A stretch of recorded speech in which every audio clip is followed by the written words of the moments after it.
الكثير من عشاق ومتابعي مسلسل وادي الذئاب في تركيا وخارجها يتساءلون ما الذي أصاب مسلسل وادي الذئاب في المواسم السابقة، وخاصة منذ بداية الموسم الثامن وحتى الموسم العاشر، حيث شهد الموسم الثامن تغيرات جذرية وانفصال شخصيات عن المسلسل، سواء كانت على مستوى السيناريو أو الطاقم الفني أو المخرج أو حتى على مستوى الممثلين. وقد عرف الموسم الثامن والتاسع خروج شخصيات محبوبة كثيرة مثل شخصية عبد الحي وكارا، حيث اعتقد البعض أن خروجهم من المسلسل هي عبارة عن تغيرات طبيعية كان هدفها إدخال وجوه جديدة للمسلسل حتى لا يمل المشاهد من كثرة التكرار، ولكن هذا بالفعل غير صحيح، حيث يعود السبب الرئيسي هو الخلاف الذي حدث بين الأخوة نجاتي ششماز وراجي ششماز. في عام 2014 حصل خلاف بين الأخوة الفنان نجاتي ششماز وأخيه الكاتب راجي ششماز، وذلك بعد اتهام نجاتي لأخوه راجي بأنه لم يعد يهتم بمسلسل وادي الذئاب وأصبح يهمل الأمور الإدارية المتعلقة بالمسلسل، الشيء الذي أغضب راجي وجعله يطرده من داخل بناية شركة بانا فيلم المنتجة لمسلسل وادي الذئاب، حيث قام بإرسال بلاغ لأخيه نجاتي بأن يخلي مكان الشركة. وعلى أساس هذا التبليغ بدأ الفنان نجاتي ششماز بالبحث عن مكان جديد في الطرف الآسيوي لإتمام أعماله.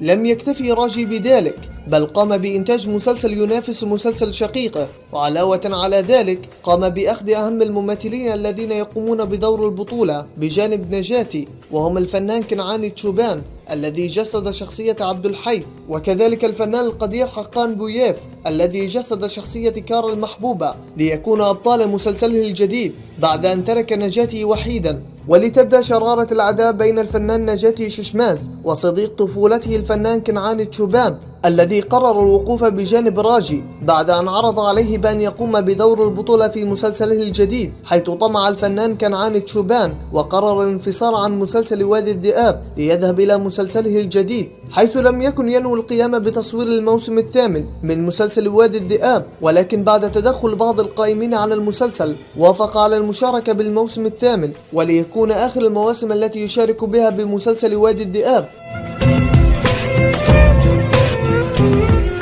وبعد مغادرة الفنان كنعان تشوبان مسلسل وادي الذئاب انضم إلى المسلسل الذي أنتجه راجي الذي كان بعنوان القرنفل الأبيض، وقد كان هدف هذا المسلسل هو إضعاف مسلسل وادي الذئاب بفقدان أحد أهم الشخصيات. ومع أن المسلسل عرض على نفس القناة التي عرضت مسلسل وادي الذئاب، إلا أنه لم يستطيع أن يصمد كثيرا أمام مسلسل وادي الذئاب، حيث انقلب السحر على الساحر، وقد توقف المسلسل عند الحلقة السادسة، وذلك بسبب تدني نسبة المشاهدة. وأما مسلسل وادي الذئاب فقد استرجع قواه وعاد يخطف الأضواء من جديد، ونأمل بأن يعود الأخوة للعمل معا من جديد. وبالرغم من الكثير المعوقات التي تعرض لها مسلسل وادي الذئاب، إلا أنه ما زال يتصدر ضمن قائمة أفضل المسلسلات في تركيا والوطن العربي، وعلى الرغم من غيابه عن ساحة الدراما.